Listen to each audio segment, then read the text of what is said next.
बिस्मिल्लाहिर्रहमानिर्रहीम। अस्सलामुअलैकुम स्टूडेंट्स, कैसे हैं आप? डियर स्टूडेंट्स, जैसे कि आप जानते हैं प्रीवियस लेक्चर्स में एंटीबायोटिक्स को हम डिस्कस कर रहे थे। Recall your memory. एंटीबायोटिक्स क्या होती हैं? ऐसी मेडिसिन्स होती हैं जो आपके जिस्म में होने वाले बैक्टीरियल इन्फेक्शंस का इलाज करती हैं। ठीक है, ये या तो बैक्टीरिया को मार देती हैं या फिर उसकी ग्रोथ को स्टॉप कर देती हैं। एंटीबायोटिक्स की बात की जाए तो ये इनकी मुख्तलिफ इकसाम है। कुछ बैक्टीरिया को मार देती हैं, उन्हें बैक्टीरिसाइडल बोला जाता है, और कुछ बैक्टीरिया की ग्रोथ को स्टॉप कर देती हैं, उन्हें बैक्टीरियोस्टेटिक बोला जाता है। स्टूडेंट्स, कुछ बड़े पैमाने पे बहुत से इन्फेक्शंस के अगेंस्ट मौसर हैं, उन्हें ब्रॉड स्पेक्ट्रम एंटीबायोटिक्स बोला जाता है। और कुछ मुख्तलिफ किस्म के इन्फेक्शंस के लिए मौसर हैं जो कि तादाद में बहुत कम है, उन्हें नैरो स्पेक्ट्रम एंटीबायोटिक्स बोला जाता है। एंटीबायोटिक्स के मुख्तलिफ ग्रुप्स हैं जिन्हें सिफेलोस्पोरिन कहा जाता है, टेट्रासाइक्लिन कहा जाता है, सल्फा ड्रग्स बोला जाता है। स्टूडेंट्स, एंटीबायोटिक्स रेजिस्टेंस की बात की जाए तो इसका मतलब ये है कि अगर एक इंसान एंटीबायोटिक इस्तेमाल करता है, बहुत ज़्यादा इस्तेमाल करता है, तो उस एंटीबायोटिक का असर अल्टीमेटली ख़त्म हो जाता है। ठीक है, एंटीबायोटिक का इस्तेमाल बिला वजह किया जाना उसकी अफादियत को बहुत कम कर देता है। बाज़ लोग एंटीबायोटिक को बिला वजह इस्तेमाल करते हैं, यानी मिसाल के तौर पर वायरल डिज़ीज़ की वजह से अगर वो अफेक्टेड हैं, मुतासिर हैं, तो एंटीबायोटिक्स का इस्तेमाल इस सूरत में कोई मुफीद नतीजा नहीं दे सकता है। ठीक है, और इस सूरत में जबकि एंटीबायोटिक की कोई एफिकेसी नहीं है, कोई एफिशिएंसी है ही नहीं है, तो ये एंटीबायोटिक रेजिस्टेंस को डेवलप करने का सबब बनता है। स्टूडेंट्स, बैक्टीरिया इतने चालाक हैं, इतने अक्लमंद हैं कि एंटीबायोटिक अगर मुसलसल इस्तेमाल की जाए तो वो उसके ख़िलाफ़ अपने अंदर इम्यूनिटी पैदा कर लेते हैं। ठीक है, अपने अंदर उसके ख़िलाफ़ क़ुव्वत मुदाफ़ियत पैदा कर लेते हैं। ना सिर्फ वो क़ुव्वत मुदाफ़ियत बैक्टीरिया के अंदर रहती है, बल्कि वो इसी जीन्स के ज़रिए दूसरे बैक्टीरिया तक भी ट्रांसफ़र कर देते हैं।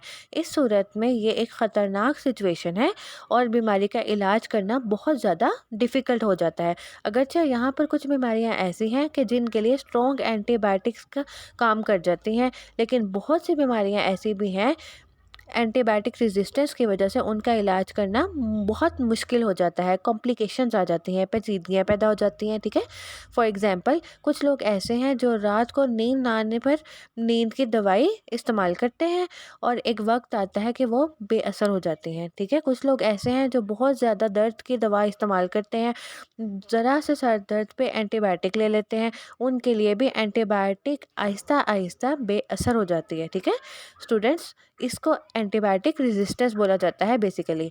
आइए अब हम डिस्कस करते हैं वैक्सीन के बारे में, वैक्सीनेशन के बारे में। वैक्सीनेशन, डियर स्टूडेंट्स, अगर वैक्सीनेशन की बात की जाए तो वैक्सीनेशन को डिस्कस करने के लिए ज़रूरी है आपके इल्म में होना चाहिए वैक्सीन किसे कहते हैं। समझ लीजिए, वैक्सीन क्या है? It is a material used to produce immunity to a disease by stimulating the production of antibodies. ठीक है, इसको वैक्सीन कहा जाता है और इस अमल को वैक्सीनेशन बोला जाता है या वैक्सीनेशन का नाम दिया जाता है। ये बहुत इंपॉर्टेंट शॉर्ट क्वेश्चन है, वैक्सीनेशन से क्या मुराद है या फिर डिफाइन वैक्सीनेशन। इसके जवाब में आप ये लाइन ऐड करके कंप्लीट मार्क्स हासिल कर सकते हैं। ठीक है, आइए लेक्चर की फर्दर डिटेल को डिस्कस कर लेते हैं। स्टूडेंट्स, वैक्सीन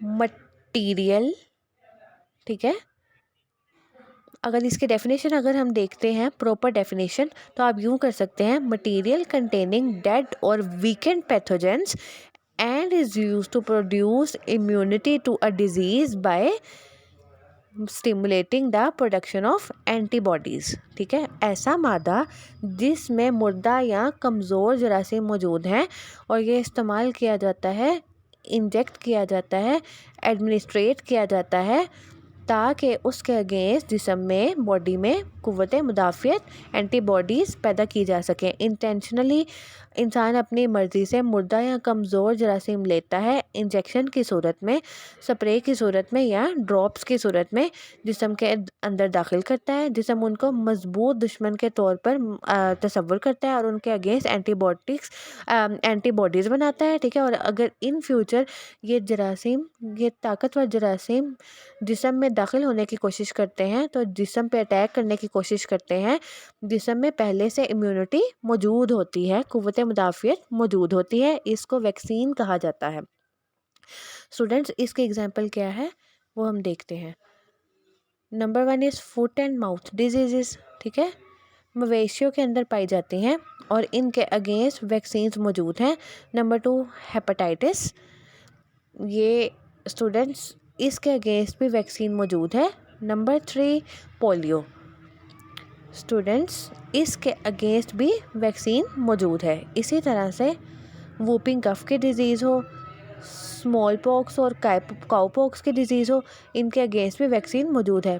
बच्चों को छोटी उम्र में वैक्सीन लगाई जाती है, ड्रॉप्स की सूरत में, इंजेक्शन की सूरत में या नेज़ल स्प्रे के ज़रिए से, और ये लाइफ टाइम इम्यूनिटी में हेल्प करती है, बच्चों को बीमारियों से महफूज बनाती हैं, ठीक है।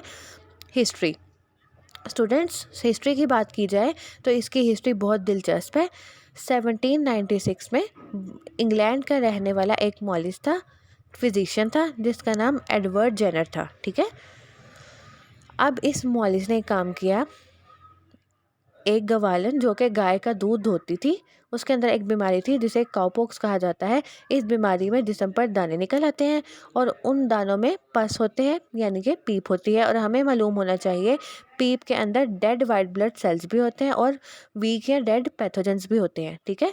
यहाँ पर इस मटेरियल को लिया गया और एक सेहतमंद बच्चे में इंजेक्ट कर दिया गया, इंजेक्शन के ज़रिए एडमिनिस्टर कर दिया गया। उस बच्चे में काउपॉक्स की बीमारी हो गई और उसके जिस्म पर दाने निकल गए जिनमें पस या पीप मौजूद थी, ठीक है। अब इस एडवर्ड जेनर ने इस मॉलिस ने एक काम किया कि स्मॉल पॉक्स के पेशेंट से उसके दानों से पस ली, पीप ली और उसी बच्चे को इंजेक्शन के जरिए इंजेक्ट कर दी। लेकिन हैरानकुन तौर पर उस बच्चे को इससे कोई भी इफ़ेक्ट नहीं हुआ। समझ ये आया कि अगर ये इंटेंशनली एक वायरल डिज़ीज़ के अगेंस्ट हम वैक्सीन कर लेते हैं, मुर्दा या कमज़ोर जरासीमों को इंजेक्शन के जरिए जिस्म में दाखिल कर लेते हैं, तो नतीजे के तौर पर इन फ्यूचर उस बीमारी के ख़िलाफ़ कुव्वत मुदाफ़ियत यानी कि इम्यूनिटी पैदा होती है। स्टूडेंट्स, यहाँ से वैक्सीन का तरीका शुरू हुआ, इसे वैक्सीनेशन बोला जाता है।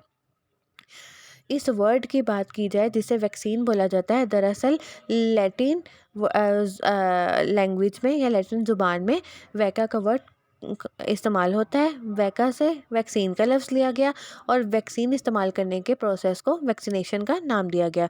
स्टूडेंट्स, आइए डिस्कस करते हैं फर्दर डिटेल्स को। मैकेनिज़्म, अगर स्टूडेंट्स हम इसके मैकेनिज़्म को डिस्कस करते हैं तो दरअसल इसका मैकेनिज़्म ये है, जब हम मुर्दा या कमज़ोर जरासीम को वैक्सीन की सूरत में जिस्म में दाखिल करते हैं तो उस जरासीम में जिसे पैथोजन कहा जाता है ख़ास प्रोटीन्स पाई जाती हैं। इन प्रोटीन्स को एंटीजन का नाम दिया जाता है। स्टूडेंट्स, जैसे ये एंटीजन जिस्म में दाखिल होते हैं ये हमारे इम्यून सिस्टम को स्टिमुलेट करते हैं, ठीक है। हमारे जिस्म में अलार्मिंग सिचुएशन डेवलप हो जाती है, ख़तरे की घंटी बज जाती है और वाइट ब्लड सेल्स अलर्ट हो जाते हैं, एक्टिवेट हो जाते हैं।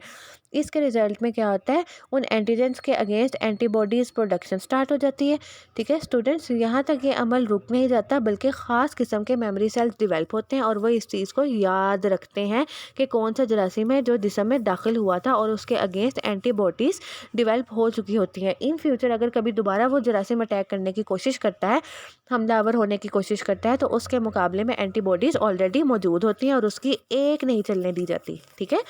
स्टूडेंट्स, हम ये कह सकते हैं इसकी वजह से फ्यूचर प्रोटेक्शन हो जाती है against dead virus. Students, white blood cells की एक खास टाइप है जिसको बी लिम्फोसाइट्स बोला जाता है। रिकॉल योर मेमोरी, हम चैप्टर नंबर 8 में डिस्कस कर चुके हैं 9th क्लास में कि ब्लड सेल्स 3 तरह के होते हैं, red blood cells, white blood cells और प्लेटलेट्स। वाइट ब्लड सेल्स की बात की जाए, इनकी फर्दर 2 टाइप्स हैं जिन्हें ग्रैन्युलोसाइट्स कहा जाता है और ए ग्रैन्युलोसाइट्स कहा जाता है। इनकी फर्दर टाइप्स को भी हम डिस्कस कर चुके हैं जिनमें बी एंटी लिम्फोसाइट्स भी हैं और टी एंटी लिम्फोसाइट्स भी हैं। बी एंटी लिम्फोसाइट्स का काम क्या है, ये पैथोजन को आइडेंटिफाई करते हैं, उसके साथ बाइंड होते हैं और एंटीबॉडीज़ प्रोड्यूस करते हैं और उनका मुकाबला करते हैं और जिस्म को उनके अटैक से बचाती हैं। ठीक है। एडमिनिस्ट्रेशन। स्टूडेंट्स, अगर बात करें हम इस वैक्सीन के तरीके की कि इसको कैसे इस्तेमाल किया जा सकता है, इसके मुख्तलिफ तरीके हैं। फॉर एग्ज़ाम्पल, इंजेक्शन के सूरत में, नेज़ल स्प्रे के ज़रिए, या फिर ड्रॉप्स के ज़रिए। ठीक है। हमारी डेली लाइफ की एक्टिविटी है, हमारी ऑब्जर्वेशन है कि हमारे घरों में पोलियो के कतरे पिलाने के लिए जो हेल्थ वर्कर्स आते हैं उनके पास दरअसल वैक्सीन होती है, वो ड्रॉप्स की सूरत में होती है और बच्चे को ड्रॉप्स पिलाए जाते हैं। ठीक है। जब बाज़ औक़ात जब बच्चा पैदा होता है, पैदाइश के बाद उसको कुछ पैदाइशी टीके लगते हैं, वो भी वैक्सीन होती है। ठीक है। हम ये कह सकते हैं वैक्सीन को एडमिनिस्ट्रेशन के ज़रिए से जो जिस्म में दाखिल करने का अमल है वो इंजेक्शन के ज़रिए भी हो सकता है, ड्रॉप्स की सूरत में भी हो सकता है और नाक के रास्ते नेज़ल स्प्रे के ज़रिए से भी हो सकता है। Students, types. डियर स्टूडेंट्स, अगर टाइप्स की बात की जाए तो वैक्सीनेशन की दो इकसाम है। किस बुनियाद पर दो इकसाम है? कुछ वैक्सीन्स ऐसी हैं जो कि लाइफ टाइम इम्यूनिटी डेवलप करती हैं, कुछ वैक्सीन्स ऐसे हैं जो कि कुछ अरसा तक के लिए क़ुव्वत मुदाफ़ियत पैदा करती हैं। ठीक है। दोनों को डिस्कस कर लेते हैं, टेम्परेरी और परमानेंट। टेम्परेरी वैक्सीन्स की बात की जाए तो इसकी सादा सी एग्जांपल ये है टेटनस का इंजेक्शन। खुदा न खास्ता आपको कोई हादसा पेश आ जाता है, कोई चोट लग जाती है, तो ये रिकमेंड किया जाता है कि एंटी टेटनस इंजेक्शन लगवाया जाए। दरअसल वो वैक्सीन होती है, टेटनस बैक्टीरिया के अगेंस्ट होती है और इसकी वजह से उसके इन्फेक्शन के फैलाव को रोकने में मदद मिलती है। इसका असर थोड़ी देर तक बाकी रहता है। अगर दोबारा कभी ज़िंदगी में कोई हादसा पेश आ जाए, कोई चोट लग जाए, कोई ज़ख़म लग जाए, तो दोबारा से एंटी टेटनस इंजेक्शन लगवाना पड़ता है। अगर हम बात करें परमानेंट इम्यूनिटी की, परमानेंट वैक्सीन की, लाइफ टाइम वैक्सीन की, तो बच्चों को छोटी उम्र में कुछ हिफाजती टीके लगवाए जाते हैं, उनका कोर्स करवाया जाता है, पोलियो के ड्रॉप्स पिलाए जाते हैं। ये ऐसी वैक्सीन्स की एग्जांपल्स हैं जो कि लाइफ टाइम इम्यूनिटी डेवलप कर देती हैं, ज़िंदगी भर के लिए इंसान के जिस्म में क़ुव्वत मुदाफ़ियत पैदा कर देती हैं। स्टूडेंट्स, ये आज का हमारा लेक्चर था। आज हमने वैक्सीनेशन को डिस्कस करने की कोशिश की, एंटीबायोटिक रेजिस्टेंस को अंडरस्टैंड किया। एंटीबायोटिक रेजिस्टेंस इंपॉर्टेंट है, शॉर्ट क्वेश्चन पूछा जा सकता है। ठीक है। लॉन्ग क्वेश्चन भी बन सकता है। वैक्सीनेशन की बात की जाए, लॉन्ग क्वेश्चन की फॉर्म में क्वेश्चन किया जा सकता है, शॉर्ट क्वेश्चन भी बन सकता है। वैक्सीन की डेफिनेशन पूछी जा सकती है, वैक्सीनेशन की डेफिनेशन पूछी जा सकती है आपसे। वैक्सीन की एग्जांपल बताइए। ठीक है। वैक्सीन की हिस्ट्री, इस तरह से हर चीज़ आपसे पूछी जा सकती है। और किस साइंटिस्ट ने कब किस वक्त में वैक्सीन के तरीके को मुतारिफ़ कराया, ये भी पूछा जा सकता है। वैक्सीन का मैकेनिज़्म आपसे पूछा जा सकता है। वैक्सीन की टाइप्स आपसे पूछी जा सकती हैं। वैक्सीन के एडमिनिस्ट्रेशन पे आपसे क्वेश्चन पूछा जा सकता है और एक फुल फ्लेज लॉन्ग क्वेश्चन भी वैक्सीनेशन पे बन सकता है। आपने इन तमाम पहलुओं को मद्देनज़र रखना है और आज के लेक्चर को अच्छे से तैयार करना है। मुझे उम्मीद है आज का ये लेक्चर आप लोगों ने अच्छे से समझ लिया होगा और आपके लिए ये लेक्चर नई मालूमात में इजाफे का बाइस बना होगा। ठीक है। आज के लेक्चर को अंडरस्टैंड करने के बाद आप लोगों ने इस लेक्चर को अपनी नोटबुक्स पे लाजमी नोट डाउन करना है। स्टूडेंट्स, मुझे उम्मीद है आप टीचर के इंस्ट्रक्शंस को फॉलो करेंगे और अपने एग्ज़ाम्स में अच्छे मार्क्स हासिल करेंगे। नेक्स्ट लेक्चर तक के लिए इजाज़त दीजिए। अल्लाह हाफिज़।